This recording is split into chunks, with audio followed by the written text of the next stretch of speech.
Turn up the volume nice and loud, because we are controlling transmission.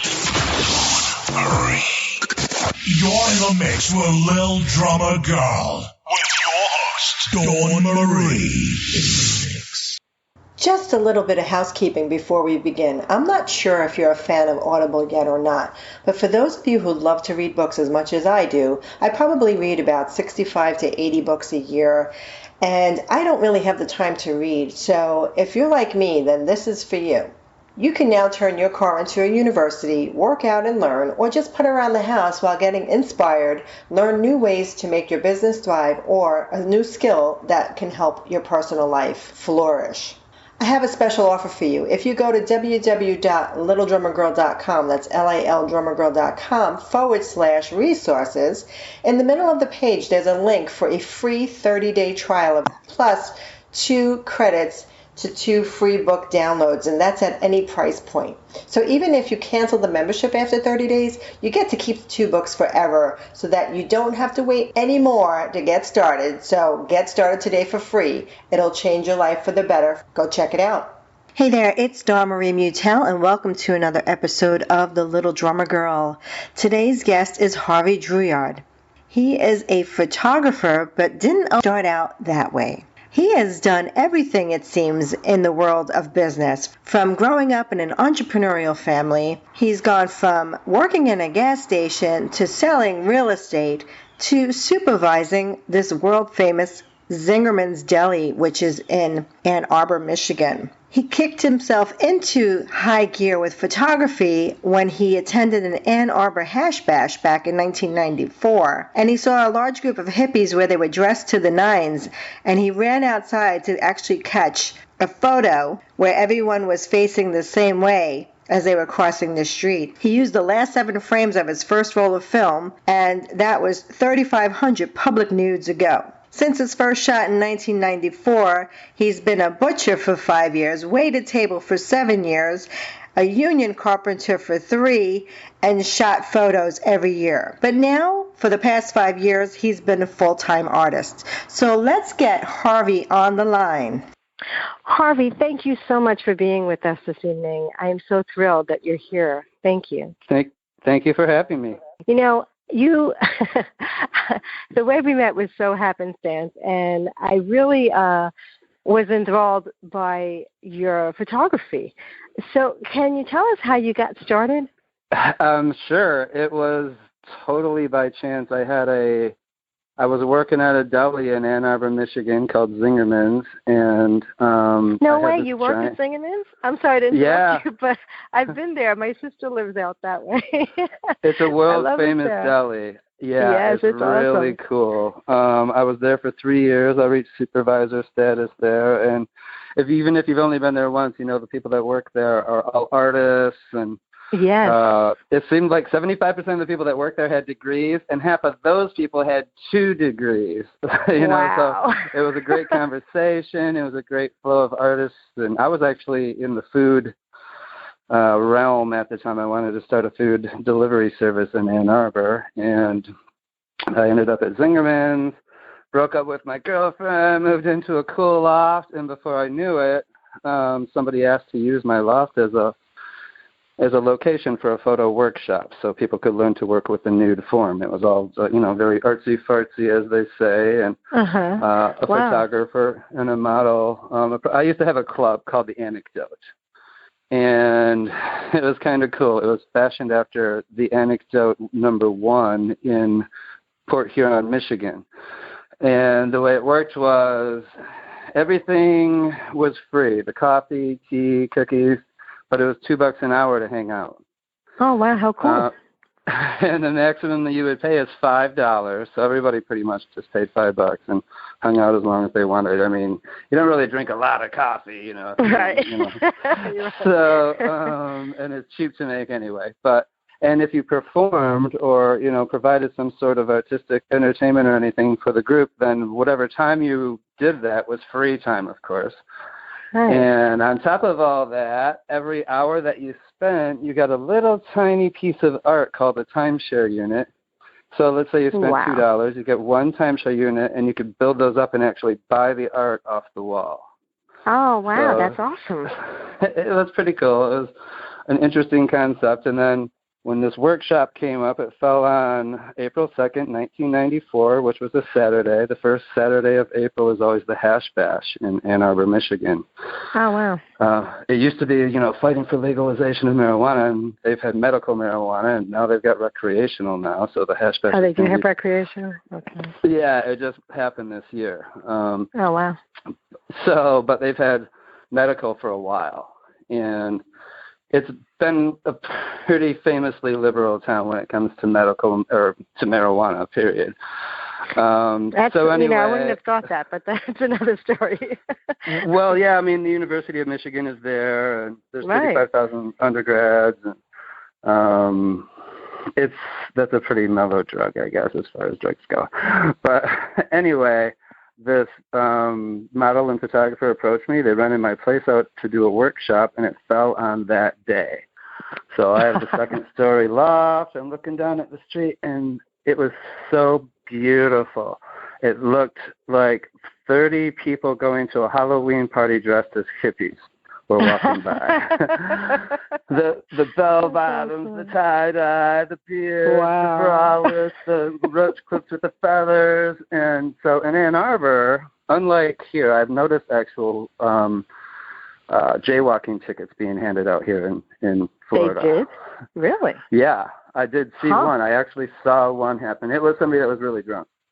Oh, okay. And they were probably trying to show them a lesson. But, anyway, that doesn't really happen in Ann Arbor. And because of that reason, when you're in a large group, once the traffic clears, you just walk, and then the cars wait for you, even if it's a green light. They just wait for you.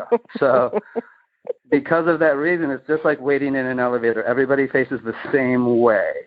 So I thought, oh, my God, you guys, look at this. See that group out there? Wouldn't that be really funny if the last people in the group were nude? No one would know it. Because, all day we'd been working with these new models, and they were like, oh, my God, that is a good idea. So I asked the three people that were modeling that day if they wanted to come out. I only had 7 frames left. I only had 1 roll of film. It was the first roll of film in my life that I ever shot was that day.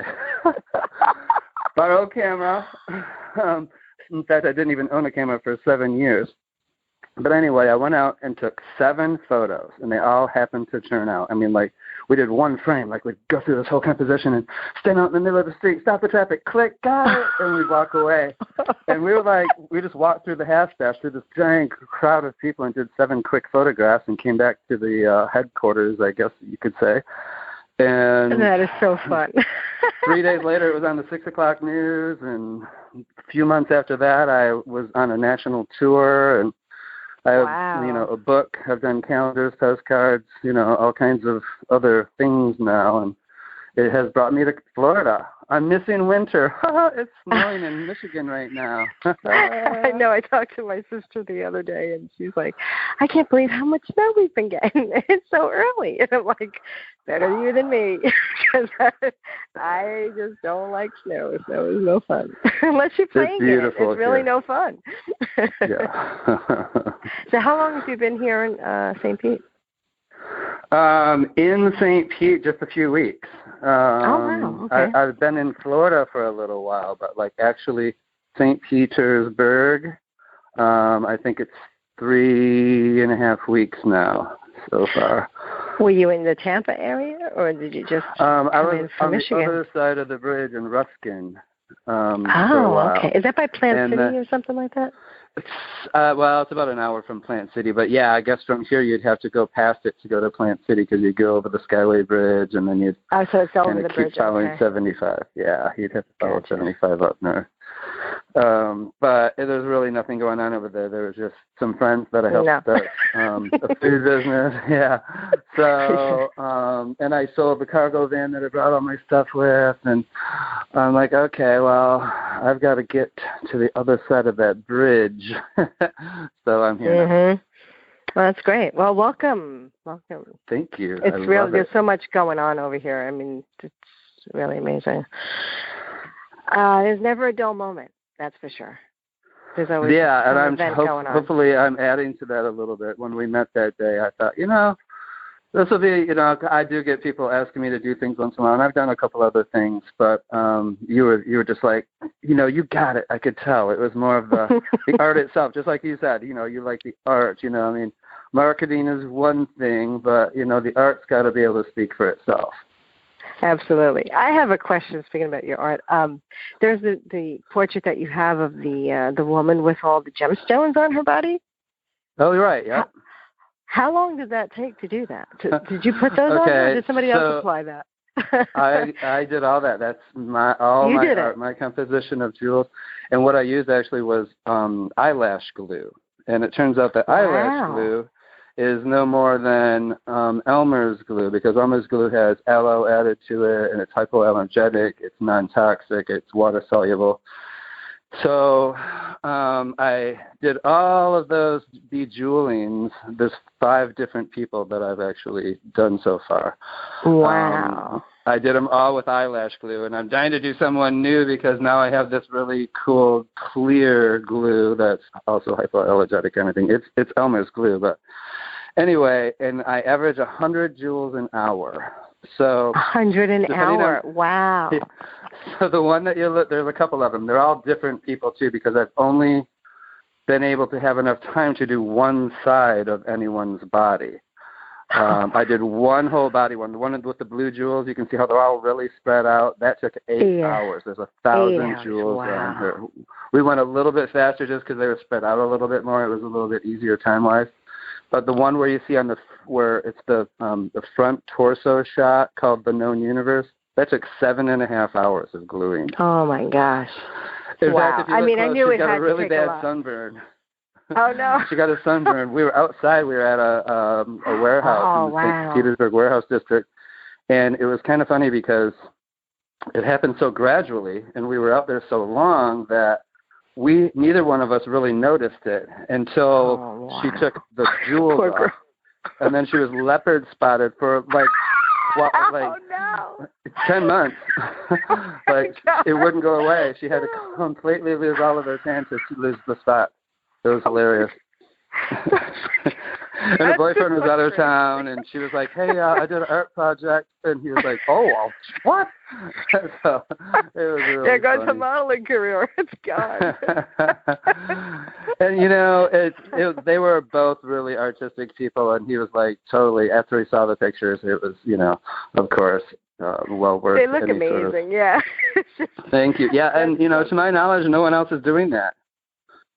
I was doing makeup artistry for quite a while back in the early 2000s in New York, and I was doing like the small rhinestones on the face, different things like that. But it was just, when I saw the whole body, I just knew, like, okay, I did body painting, and I know how long that takes. I just thought that's got to be a long process. It was a very long process, and those the front one and the rear end one, if you will. Those are my chakra series. That's how you see the gradient colors that start from purple and go to red. I don't think either one of them show all the way from top to bottom, but that was my first time doing it too. It was as you can see, it's a very intimate art form. So without a doubt. It was a very good exercise in communicating with the subject, and saying, okay, well, what do you think about this? And she couldn't really move because every time the person would bend and try to help, one would fly off somewhere else if it wasn't totally dry. Right, because it's not it's not a surface that's supposed to have exactly, especially in the curvy areas. Exactly. So you have to imagine that there has to be a trust building and an obvious mutual respect, if you will, for the art and for the subject. I have a twin sister. I tell everybody I was born a feminist. Oh wow. Yeah. And I was even a gentleman then. She's a minute older than me. I let her go first. I love women. I respect women. I love the power of women. I'm so happy that so many women just won new offices in the all the political realms and whatnot. So, that's what my focus has always been: the power of the person that's in the image. And I love that. It's all volunteer too. So some people come up and say, hey, well, these girls should, be making a whole bunch of money. And I'm like, well, these are all volunteers. We, whoever shows up that day is going to be in this shot. It's about the building. It's not about the people in it. It's about, nudity has to be part of it. And everybody gets, original prints, and, we all get, have a fun day, and everybody's compensated the day that they come there. And so later, when I put all this money into printing something or putting it into a calendar, and and people start seeing it, I don't know what like Picasso or other artists did when they, were able to sell something and make a profit, but I haven't done that yet. So when I get to that point of actually making some money doing this, then I guess I'll have to cross that bridge. Well, speaking of making money, I just saw the 25th anniversary calendar, just a little peek, and it looks like it's going to be amazing. Where is that being sold? If our listeners and friends want to check it out, and they can pick up a copy. Okay, so a couple of places in St. Petersburg at the moment. Now and Then Antiques, which is on Central Avenue, 909 Central Avenue. It's right next to the Noodle place, Drouillard, near Martin Luther King, and right on Central Avenue, right there. They will have them. Yeah, and also BBG Interior Design, which is right next to Iberian Rooster, also on Central Avenue. Okay. Their address is 465 Central Avenue. They're going to have them as well. There's several bartenders in town. Anybody that's on the calendar, please, contact me and come on out and help me sell some calendars. We'd love to have some help, letting people see this stuff. I only have a few printed last year I printed 20. This year I'm printing 100 of them. We'll see how that goes. It's more about I'm sorry. sharing I'm sorry, what were you going to say? I was going to ask if the stores are actually, will they be putting them online in their websites at all? I don't know, actually. That's a good question. They may. Okay. Well, maybe if you can let me know, and then I can update that if that's the case. Okay. All right. I'll let you know. That would be great. And also, Mickey's Organics. They are actually January. Mickey's next to Lemongrass? On Central Is that on Avenue. 2nd Avenue? On Central, okay. It's on Central, 318 Central Avenue. I actually have a show there that starts on December 1st. Oh, wow. How long is it going to be on there? For 1 month. So they will be selling the calendars too. Oh, that's great. Maybe what I can do is go down. What? Oh, yeah, we could meet there. Maybe I can go down there and take some photos too and send them up there so that if anyone wants to see some, maybe they can buy it that way through you, through phone awesome. Or whatever. Yeah. That would be great. And the interior design is just a block down from Mickey's on the other side of the street. So everything is kind of tight. And there's several reasons that I sell through the stores. One, I want to share the wealth, if you will. There's not a lot of money there, so I know that the small amount that is going to be sold will be sold directly in a personable way. If people go to the website and say, hey, I want to get one, I'll arrange something, if they're from out of state or whatever and they want to get something, I'll definitely arrange something. My website is not set up for like an e-commerce website, unfortunately.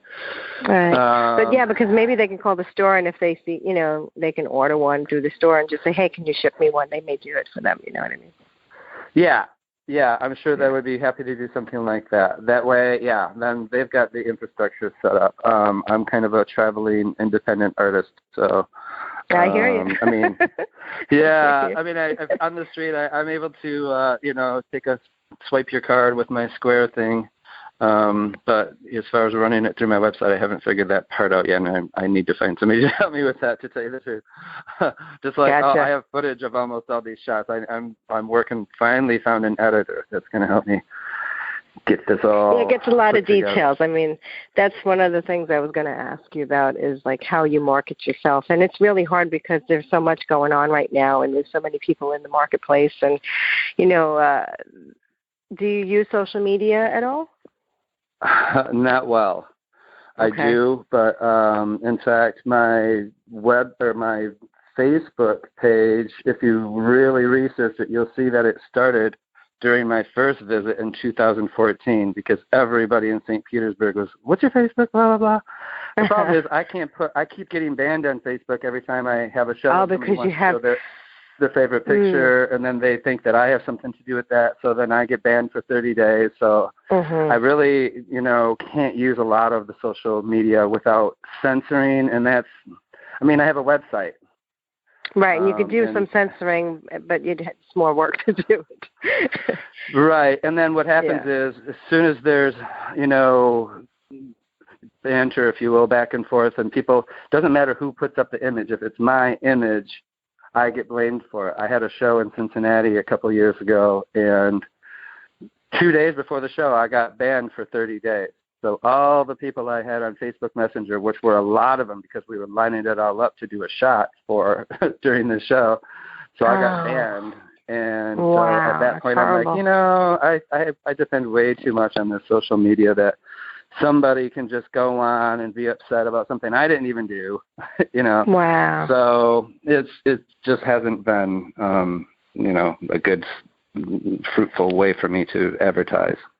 That's probably why, your website is probably your best bet because it is yours. And, and then you can have, I notice a lot of people who are photographers that shoot nudes, they always have, the blocks around the private areas so that, that is censored and they can, like on Instagram, I see that they can still post things that way. And because the artwork is beautiful and, it's really a shame that they just can't, do what they do.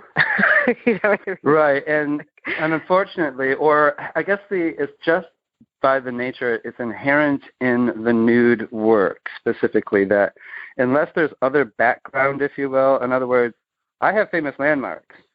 If they just have a nude in the woods or against a silk screen or anything like that, it becomes over-sexualized. Doesn't matter how tame it is. There's no other context. There's nothing else to possibly be the subject matter. Right. Part of all of my ingredients is the building, the landmark. Absolutely, a sign, anything, and it doesn't. Go ahead. Have you ever been arrested for shooting anywhere for this? I have.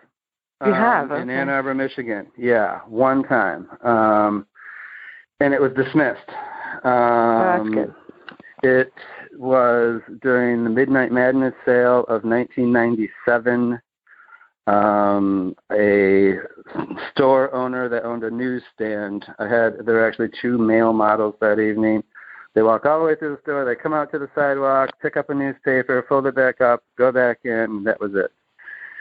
And there were 300 people out on the streets waiting for me to do the shot, and I didn't see. There were two cops sitting in their car. Oh, half hour after their shift ended, just sitting over there. And, of course, I gave an exclusive to ABC News I think it was ABC that night. So the cops come over, and as they're going all back in the store, the cop said, "Hey," and I thought it was just somebody in the car saying, "Hey," like, going to give me the thumbs up. And I said, "Just a minute." And so I'm walking back in, shooting, ching, ching, ching. Cops right behind me, grabs me on the shoulder, this huge hand, and I turn around, these two cops, like, in full leather outfits, that's an order. I was like, oh, geez, I didn't even see you. Wow. So they gave me the riot act, and they were going to just leave. And then one of the cops said, "Hey, just for good measure, why don't we take his camera and his film?" And I was no. I said the dumbest thing I possibly could have said at that point. I said, "Well, you can't do that."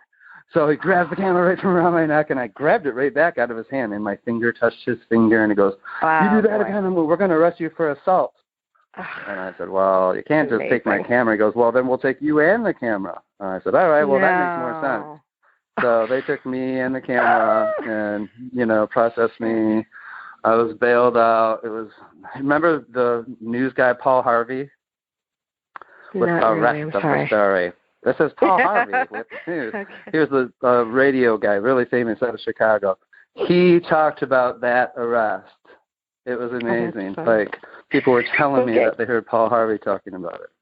See? Publicity. You never know how you're going to get it. Well, and also, I have to tell you, when I started shooting, I mean, people are not going to remember what was happening during April of 1994, but you know what was happening? The OJ trial. Oh. So I was the only other thing on the news. I went on a 15-city tour around the United States, and it seemed like I was the only thing on the news. I was always right after the weather, but I was the teaser. Awesome. Like for 3 hours, like at 6 o'clock, we've got an exclusive, blah, blah, blah. And, you know, I was doing radio shows all over the country, TV shows everywhere I went. It was so fun. I mean, oh, that's amazing. MTV in Albuquerque, New Mexico, and then I did MTV Canada when I was in Vancouver. Wow. Super cool stunning. stuff. That is really cool. That's awesome. It's pretty low-hanging fruit, though, for media. You know, for, you know, somebody doing public news, and in the right way. You know, I don't shoot in front of children, not because I think I'm doing something that children shouldn't see. It's just out of context when they're seeing the work being made. Once they see it in black and white, see where I was standing from, see the compositions, hear the title, now they can see what's going on. They can see what I meant. Right, you know? That's true. That makes a lot of sense. Do you play any musical instruments? I don't. I love to sing, though. Oh, cool. I mean, have you ever been in a band? No, I never have, but I've karaoked in a few places, and one time I went into this place. All right, this is a quick karaoke story. I went to this place in Santa Cruz. I was taking 3 days off of shooting. Oh my God, it was so cool. So cool there. I was supposedly taking some time off. I ended up shooting the whole city, but I was going there to try to take 3 days off. And I went into this place, and it was like whatever their what is that thing called? Something Angel. The baseball team? Here, or what is it like? No, the prize that you get, you know, the people that sing the TV show, like something Heroes. Or like The Voice or something like that? Yeah, something like that. They were having some contest. I had no idea. So I went in, I was shooting pool. I can shoot pool kind of, I'm pretty good at pool. So I was playing for rum and coke, played for an hour and a half without losing, sang one song out of the way out the door. I'm like, okay, I have the courage now. Just go and sing. It's such an adrenaline buzz. That's why I like it. It's the same as my art. It gives me an adrenaline buzz. So I went up, did a song, and I'm getting ready to walk out and say, hey, wait a minute, you're a contender. And I didn't know that I was a finalist in a sing-off that they were having. So and I only sang once, but I got into the finals. It was kind of cool. Wow. So, and they were calling me the whaler because I really get into my shit. Yeah, it was pretty funny. That's really cool. So what did you have to do? You had to go to another round after that?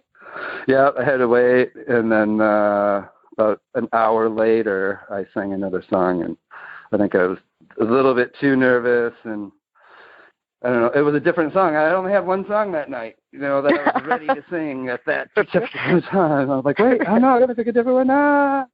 But it was a lot of fun. So do you still use, you know, film, or do you do everything digitally these days? Everything's digital these days. In fact, St. Petersburg, again, I went digital when I started shooting everything that I did here in 2014. The shot of the pier was one of my first digital shots ever. I shot that with an $84 camera from a pawn shop in Detroit. Oh, wow. That looks great. It's all set on automatic. That building is gone. Yeah, I mean, I shot that in 2014. The building came down in 2017. And then I came back because I said, wait, I got a really good shot of that building, you guys. You should see this. And that's going to make history because it's not there anymore. It's really... Right, exactly. Yeah. Well, awesome. The mayor said that this actual photograph is the last historic shot of the pier before they tore it down.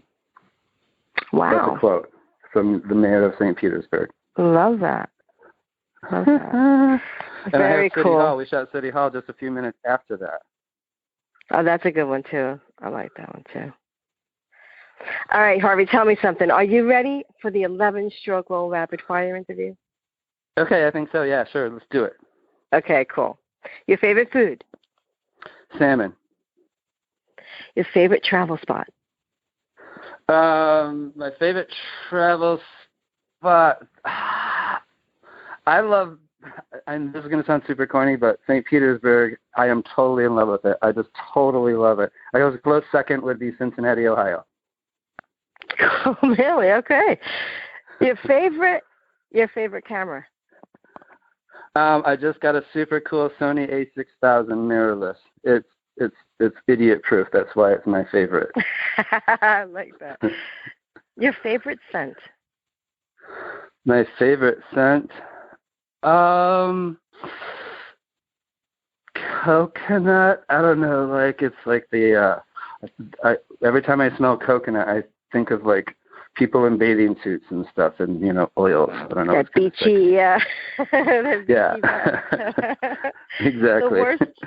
The worst job you ever held? Oh, working in a photo mat. Oh, that high has to be pressure. tough. No thanks. I mean, you see a bunch of cool stuff once in a while, but it sucks. Your first car? My first car was a '67 Firebird. Oh, wow, that must have been hot. It was red. What color? Fire engine red. Fire engine cool. red, no less. Very cool. Paid $800 for it, and then I sold it 16 years later for $800. It was all rusted out and everything. I was like, oh, paid $800. I'll take $800. I didn't even have a title for it anymore, and I got $800. That's so funny. Your favorite music to listen to? Old rock and roll, like Iggy Pop. Yeah. He's one of my all-time favorite performers. Good stuff.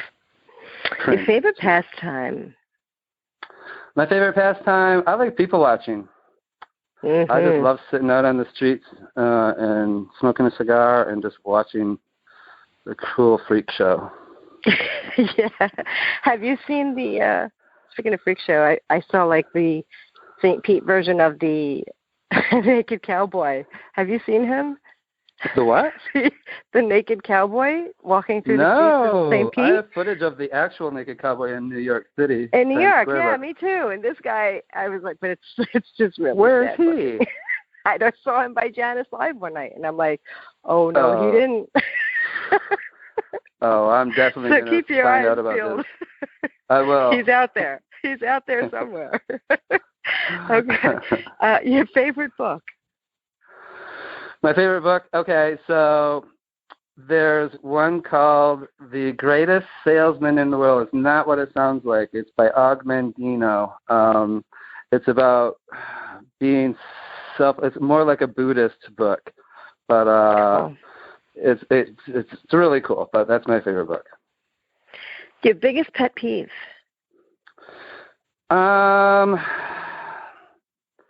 Jealousy. When people are pissed off because somebody's got something, I don't know. That's my biggest pet peeve. As soon as I'm around somebody and they start talking bad about somebody else because of something cool that they're doing. Exactly. Oh, it's so like, so go then get I a think, life. oh my God, why am I hanging out with this person? And I just met them 5 minutes ago. So. Yeah, it's sad, but there's a lot of haters out there these days, and you're like, what is up with that? I don't know. Yeah, no, I love it when somebody says something nice about everybody that walks by, like, oh my God, look at those cool shoes, or whatever, anything, or say nothing.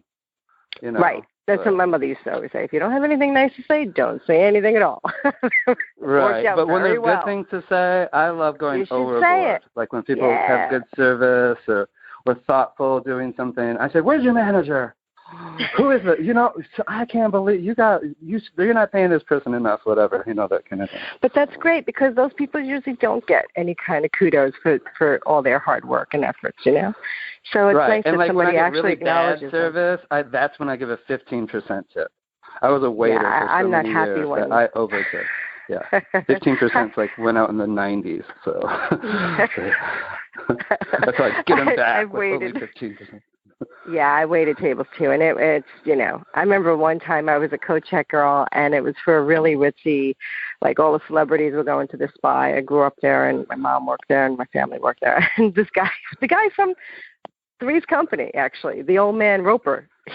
Oh wow! He picked up his coat with his wife, and I was in the co-check. I was like 15, and he hands me. She gets her mink, and he hands me a quarter. And I was like, really? For a mink. Like, keep it. Just like you need it more than I do. Like, what the hell? Oh a quarter? God, that's weird. I was like blown away. I was like, all right. Maybe he just wanted to be memorable. Had he given you like the regular tip of what, $1 or $2, you wouldn't have even remembered. Yeah, it was like $1 per coat, So it's one coat, $1, two coats, $2, Sometimes they gave me $5 if they were happy, So, what a mean coat, jeez. I'm like, he's got to make, and he's on TV, and one of the hottest shows on TV. He gives me a quarter. Like, okay, whatever. All right, number 11. Sorry, a little bit of a tangent there. Your favorite hobby, other than photography? My favorite hobby. Okay, so this might sound a little weird, but I can't stop thinking of ways to stop forest fires. I have been buying this like anti-flammable material. I've got these ideas of. Think about it. I can say it in 2 words: a firewall. Like those old projector screens, how they pull up that silver, stuff. One of the main things that causes a fire to spread, and these ones in California are just killing me. 35 or 11,000 houses or something like that lost. Are they up to that many now? Wow. Yeah. 700 people missing, almost 80 people dead. So imagine, if you will, something that popped up quick and that just reflected heat. Things don't catch on fire because a log went over and laid against it and it lit on fire. They burst into flames because of the heat coming towards it. So if you stop the heat, you can stop the fire. So I have this design that I'm working on right now. I don't know if that would be called a hobby, but it's definitely a preoccupation of mine that every time I see a forest fire, I look at the aerial views, I see how they spread. Because look at them, they all go in straight lines. At any road, there should be a way to stop it, but it's not. Just stop it in its tracks, right? Because of the embers and everything. Wow. Yeah, the embers are the only things you'd have to follow, but the heat itself would not transfer. It would stop dead, and that stuff, everything on the one side of the wall would burn itself out. All the houses would be saved, because that's how 2 houses burn. One lights on, or a whole neighborhood burns because one burned. Right, and then they all. Each other. Exactly. Yeah, if you can pop up a wall between the houses or throw a wrap over your car. See all those cars that were lost?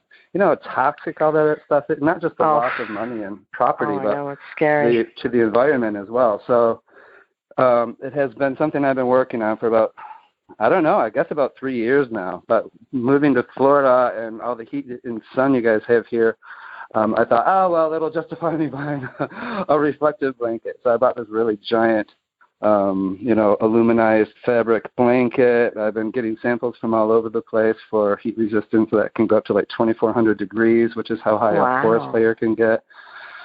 So that's what I've been working on. Well, I wish you a lot of luck with that, because that sounds, like you're really onto something there. Well, if anybody's listening to this when it all gets put together, please contact me through my website if you're any sort of especially if you're an engineer of any kind. I have some great ideas, but, I need some angel money to make a prototype. But, oh, my gosh, the loss is getting worse and worse. And it's compounded because the second worst forest fire was the last one they had. This one is the current and I'm worst thinking one. This is the worst one, but the other one before that was worse, huh? Wow. No, this one is worse. But the next worst one in history was the one just before it. Yeah, that was pretty bad. And that is probably why this was the worst, because there was so much, kind of open space for it to jump from, So sad. So, yeah. That was easy. I thought that was going to be harder. Those 11 questions. She's going to ask me something weird. Like, what's your favorite color? Blue. No yellow. So, Harvey, our time is almost up here. I just wanted to get the details of your website. It's www.harveyphotos.co, as in co-create.